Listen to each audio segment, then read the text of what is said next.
the way it currently stands, forced labor, slavery takes precedence over rehabilitation and public safety.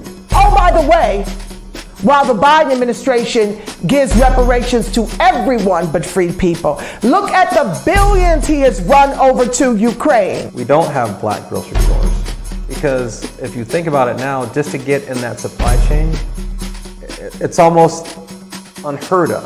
They don't want the truth to get out. Okay?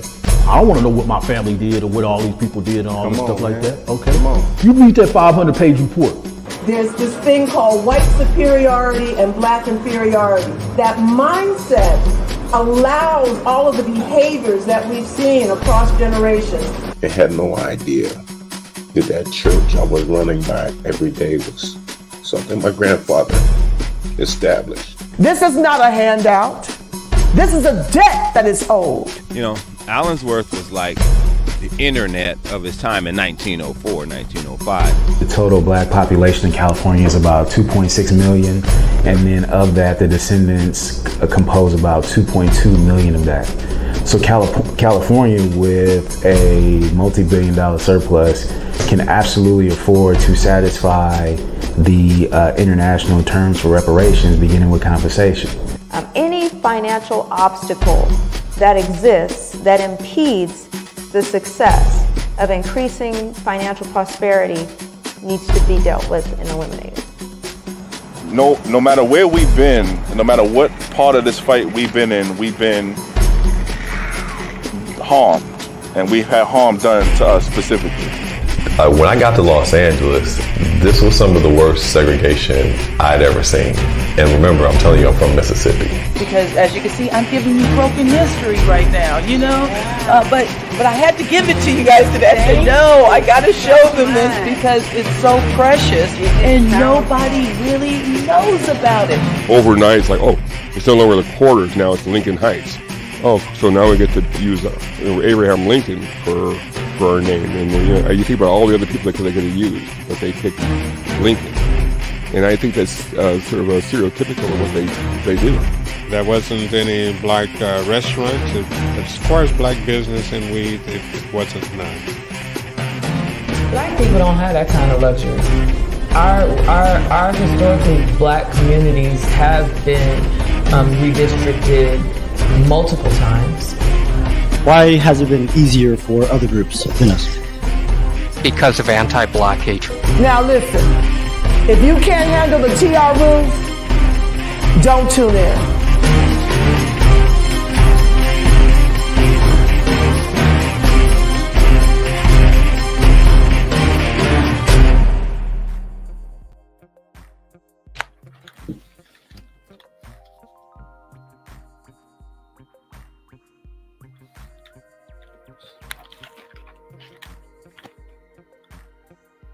All right, welcome everyone. Thanks for joining.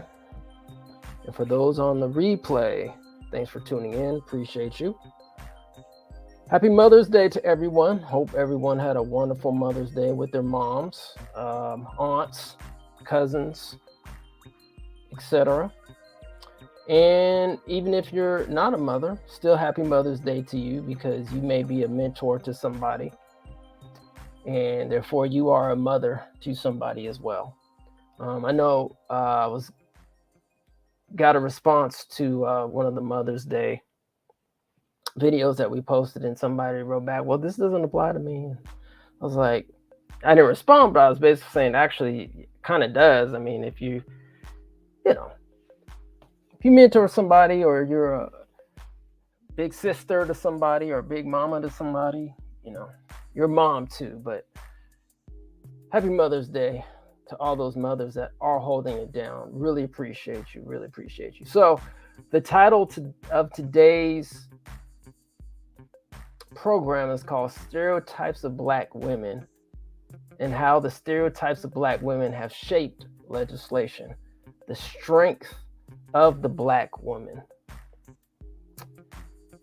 Today is May 14th, 2023, and it's a little past 9 p.m. PST. Sorry, family, let's get into it. Let me go back and go to the slides here. I hope everyone is can hear me okay. Try to make sure the music is mixed correct and that my voice is loud enough. All right, so before we actually go on, let's do some quick housekeeping. This Wednesday, community call-in show, yes, ladies and gentlemen, you can call in and give us your opinion on what's happening out here in California. And if you have something else to speak about outside of California, reparations in general, please let us know. That's going to be Wednesday at 7 p.m. PST, 5/17. That's May 17th, right here on Emit the Mass Media Group. That is going to be a community call-in show. We're going to have a recap of what's going on currently here in California. There's a lot of misinformation, so we want to try to see what we can do, the best we can do, to see if we can clarify any of that misinformation. All right.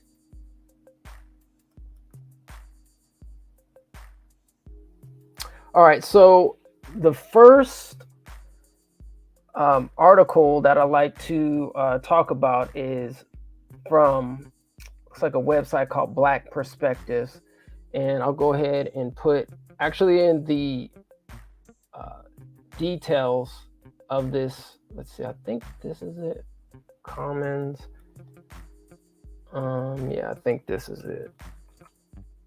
No, that's not, here it is. Okay. I'm gonna put this in the chat just so everybody has some reference of what we're referring to. And then we're going to go ahead and read this article. So this article was from a website called Black Perspectives on war and U.S. slavery, enslaved Black women's experiences. All right. So I'm just going to, if you want to read the whole article, go take a look in the details, the description of the video, or in the chat, I did post the link, the article you can go to. But I just wanted to get to the kind of overarching message in this particular newsletter or news story. So actually, let's get into it. All right. So according to Diana Patton, enslaved women would routinely experience sexual violence, their vulnerability standing in sharp contrast to the limited protections granted free daughters and wives within patriarchal societies. Jennifer Fleshner has argued that sexual exploitation was a, quote, soul-murdering physical and psychological assault against the slave's identity, end quote. The right of men to impose sex on an enslaved woman was implicit in the institution of slavery. Overseers and slave drivers viewed sexual access to enslaved women's bodies as one of the privileges of their authority, as the division of the labor force into sex-segregated gangs left women alone in the fields. Semi-nudity of enslaved female field hands added to their vulnerability. One former slave recalled, quote, "Our clothes were rags, and we were all half naked, and the females were not sufficiently clothed to satisfy common decency," end quote. Some enslavers deliberately purchased women for sex, most notoriously in the fancy trade of New Orleans.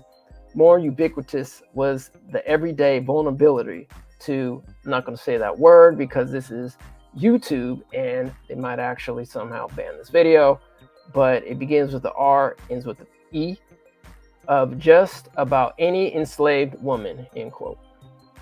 Deborah Gray White maintains that, quote, the violence done to Black women might well dissenter lynching as the primary site and preeminent expression of white sexual anxiety on the Black body.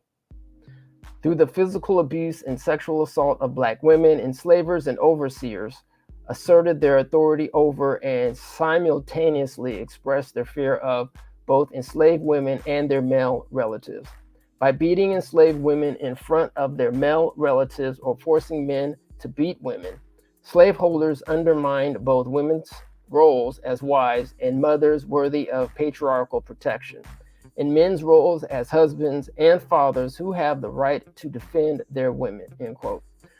The enslaved women's body thus became the site of interracial masculine conflict. Sexual violence also informed enslaved women's resistance as they struggled against assaults on their bodies, womanhood, and psyches.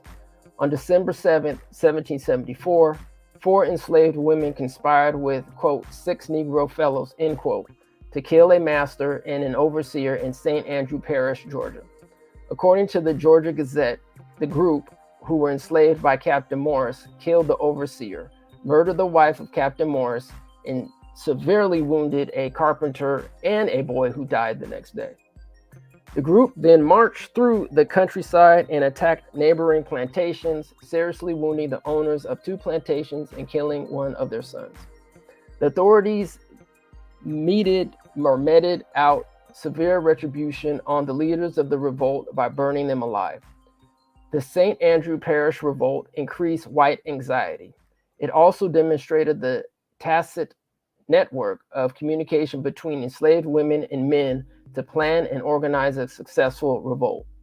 In the aftermath of the revolt, residents of St. Andrews adopted a set of anti-slavery resolutions which pledged to manumit our slaves in this colony for the most safe and equitable footing for the masters and themselves. Slavery nonetheless continued. A militarized and militant plantation society that existed from day to day in a de facto state of internal war meant that the boundaries between external and internal wars were permeable. At the end of the century, in December 1797, citizens of Charleston, South Carolina, petitioned for the formation of a permanent garrison of 50 infantrymen and 24 horsemen. In response to the, quote, dangerous designs and machinations of certain French West Indian Negroes, end quote, the persistent use of not only organized military force exemplified by the militia, but quotidian violence against the enslaved confirmed the essential nature of U.S. slavery as an internal war. All right, please like and share this video. Hit that bell. Once again, please like and share this video. All right, so also look something up as well. From a paper that was written by an attorney. Her name is Kirsty G. Miles. She is an attorney in Florida, and I believe she might be working with the Urban League, like she's the director of her Urban League. So she did write an interesting article, and I'm gonna go ahead and share that with you shortly.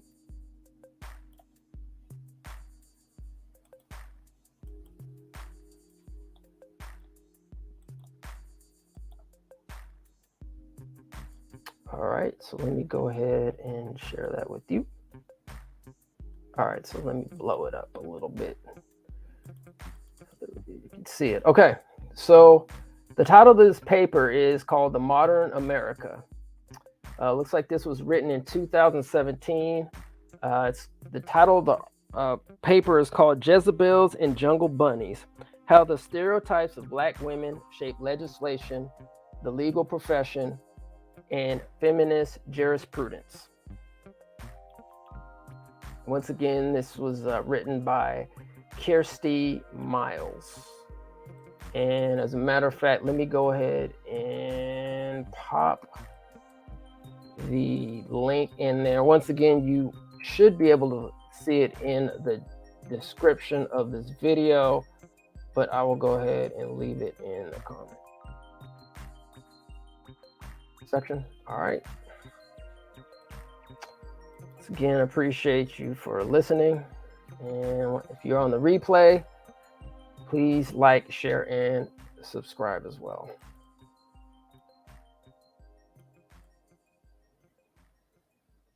All right, here we go. Jezebels and Jungle Bunnies: How the Stereotypes of Black Women Shape the Legislation, the Legal Profession, and Feminist Jurisprudence, by Kirsty Miles. Black women are taught at an early age that they are societal defects.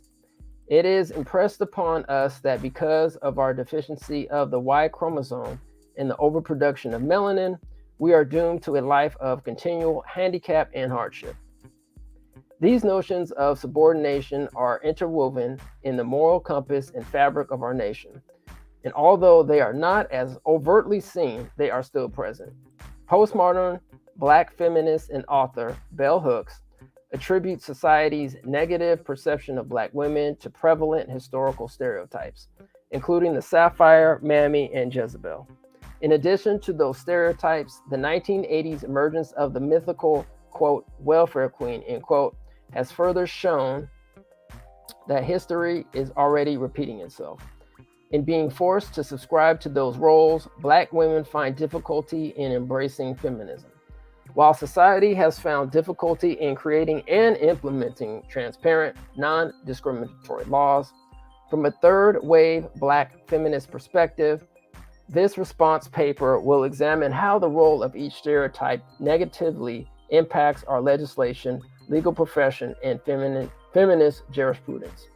I will also discuss the ways in which we can strive for more transparency in our public policy and the legal profession, all while encouraging Black women to contribute to the work of feminist jurisprudence to provide a diverse discourse on gender and the law. The origins of the Mammy date are ascribed to the antebellum and Reconstruction eras in which Black women played the nurturing role of caretakers and servants to white families. She was first and foremost asexual, and consequently, she had to be fat, preferably obese. She also had to give the impression of not being clean, so she was the wearer of a greasy, dirty head rag.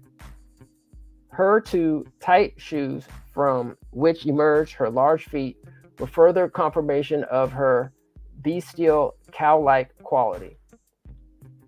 Her greatest virtue was, of course, her love for white folk, whom she willingly and passively served.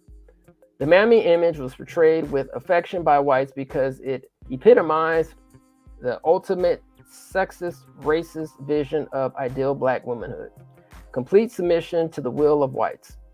As a non-threatening image of Black womanhood, the Mammy matriarchal role is the only acceptable form of behavior for employment that was acceptable then and now.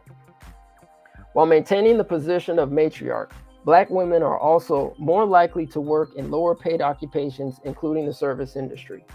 Black women earn 13% less than the national average for women, 17% less than the national average for Black men, and 33% less than the national average for white men. The role of the Mammy archetype plays into the notion that Black women have accepted and are content with subservient roles, including in the service industry. There is always contention in the Fair Labor Standards Act and the Equal Pay Act regarding increasing the minimum wage.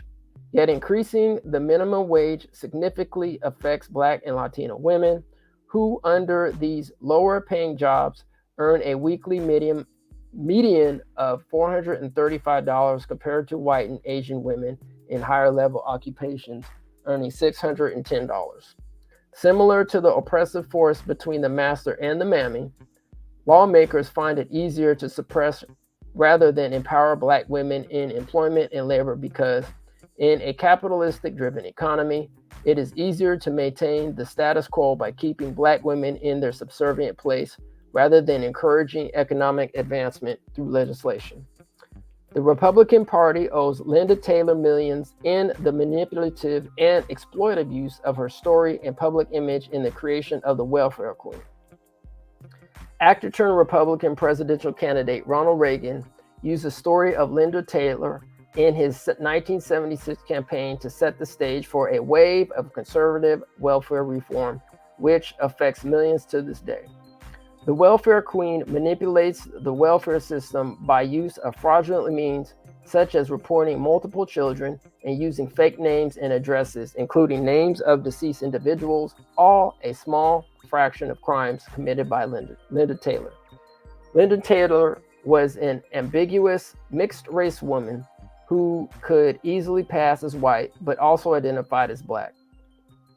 In using that to her advantage, she became the poster child for the Reagan campaign and additional stereotype of black women.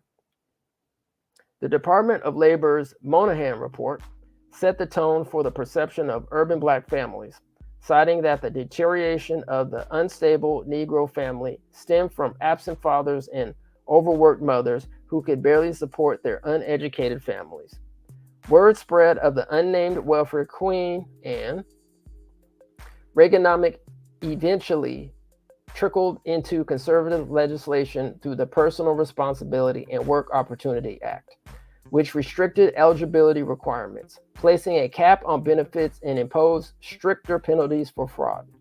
The welfare queen was a race-baiting method used to push the conservative agenda toward more economic freedom, including cutting welfare dependency while creating an attack against the culture of poverty. In a racial charged society, the welfare queen reiterated the antiquated stereotypical notion of black laziness, fraud, and deception. Welfare reform and the welfare queen are still in contention to this day. Both the Sapphire and Jezebel were coined to contrast the white women's portrayal in society by using Christian rhetoric to label themselves as pure, innocent, and of higher moral pedigree.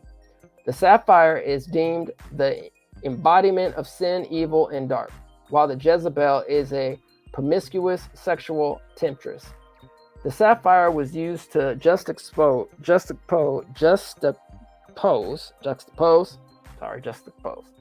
the image of white women as an attempt to view white women a worthier of rights and recognition.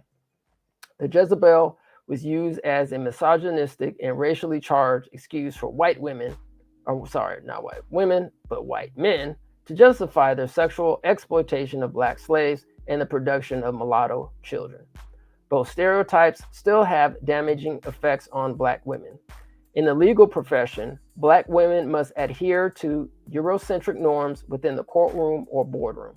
Images of white beauty, innocence, and purity must be displayed by a modest dress, proper etiquette, and Eurocentric features, which do not include black natural hair. Shout out to all the sisters wearing their natural fro and curls or wavy, whatever kind of hair you got. All right. The Mammy Jezebel welfare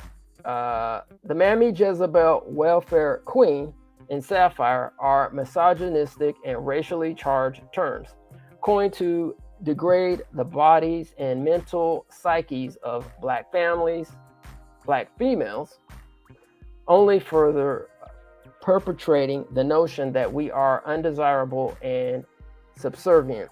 Feminist jurisprudence, the legal profession, and public policy must be viewed from a place of cultural competency, historical reconciliation, and both a gender and racial neutral perspective. In order to obtain a society in which, quote, we the people, end quote, is truly felt and represented by all, we must be mindful of the rhetoric and ideology that has subconsciously been taught to use, in recognizing the damaging labels and how those labels affect all facets of black women's lives. We can then fully contribute to the cultural feminist jurisprudence, transparent public policymaking, and a legal profession filled with empowered black feminist women. All right. So, I just wanted to kind of read that. That's about a 7-page paper. Now, if you want to actually go into the other one, let me see what this says.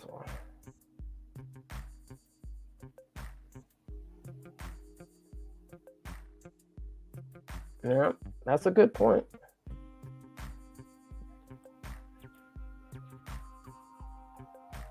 All right, thanks, pretty lady. So before we get out of here, I just was going to have a pretty short read here. I also wanted to read something from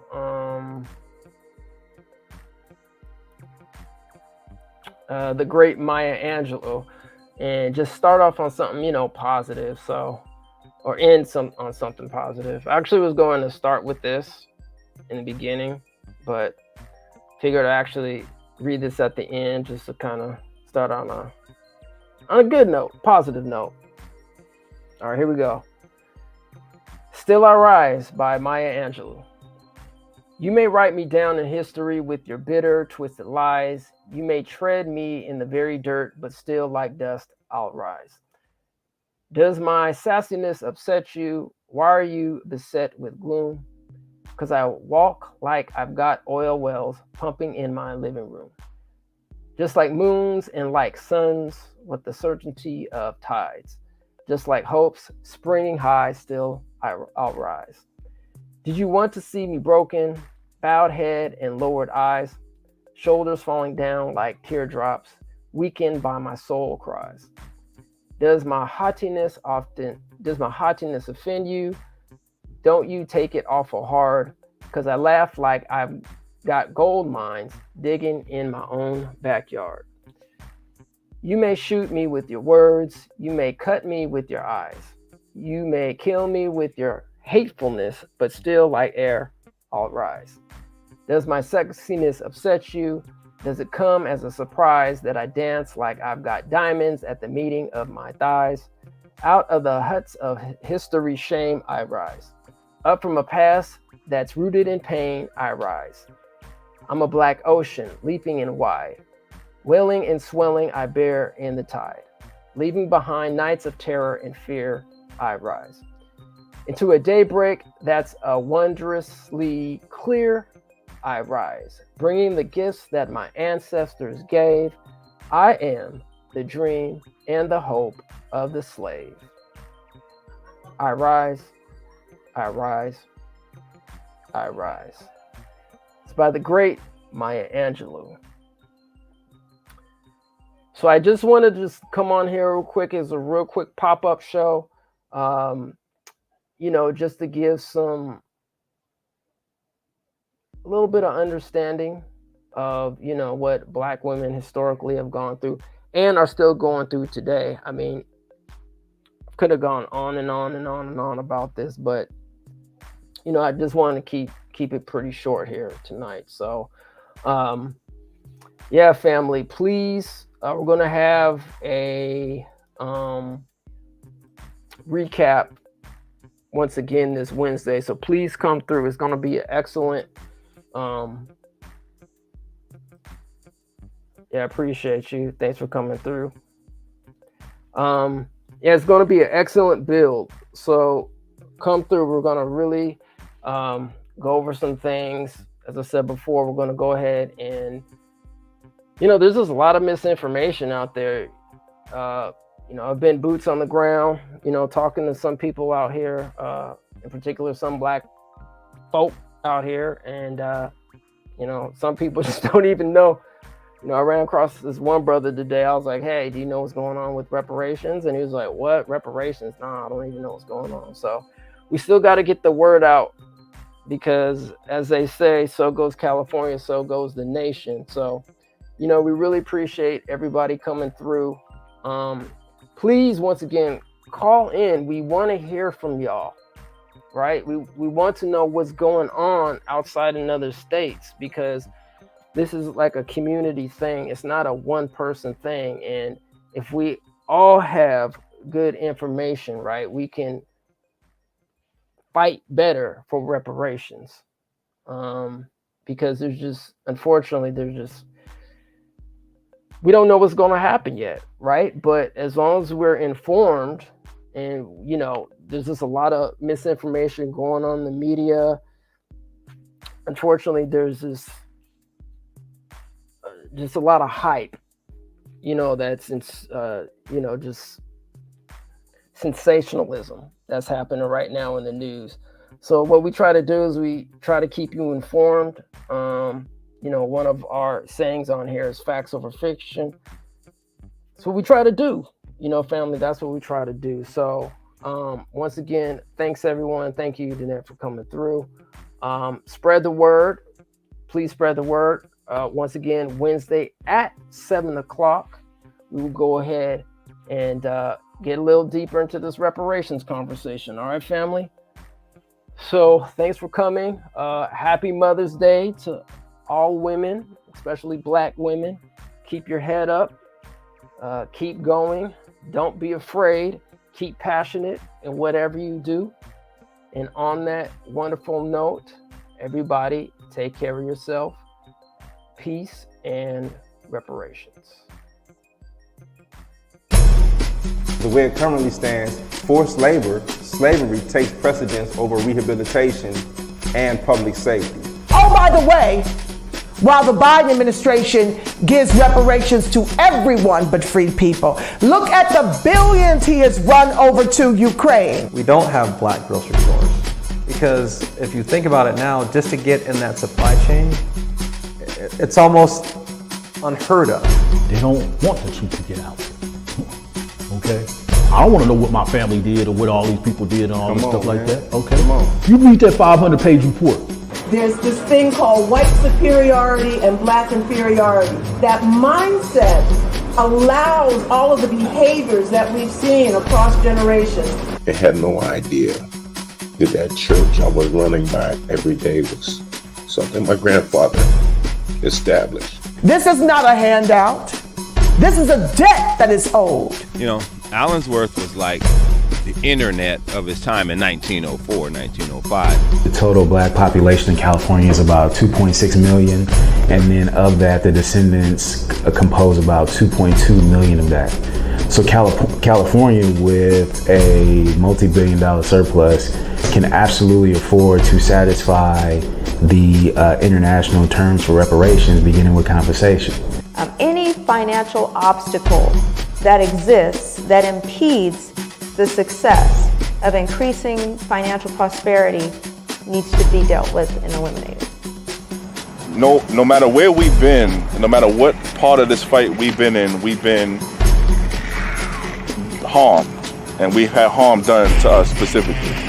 When I got to Los Angeles, this was some of the worst segregation I'd ever seen. And remember, I'm telling you, I'm from Mississippi. Because as you can see, I'm giving you broken history right now, you know? But I had to give it to you guys today. I said, no, I got to show them this because it's so precious and nobody really knows about it. Overnight, it's like, oh, it's no longer the quarters, now it's Lincoln Heights. Oh, so now we get to use Abraham Lincoln for our name. And you think about all the other people that they could have used, but they picked Lincoln. And I think that's sort of a stereotypical of what they do. There wasn't any black restaurants. As far as black business and weed, it wasn't none. Black people don't have that kind of luxury. Our historically black communities have been redistricted multiple times. Why has it been easier for other groups than us? Because of anti-black hatred. Now listen, if you can't handle the TR room, don't tune in.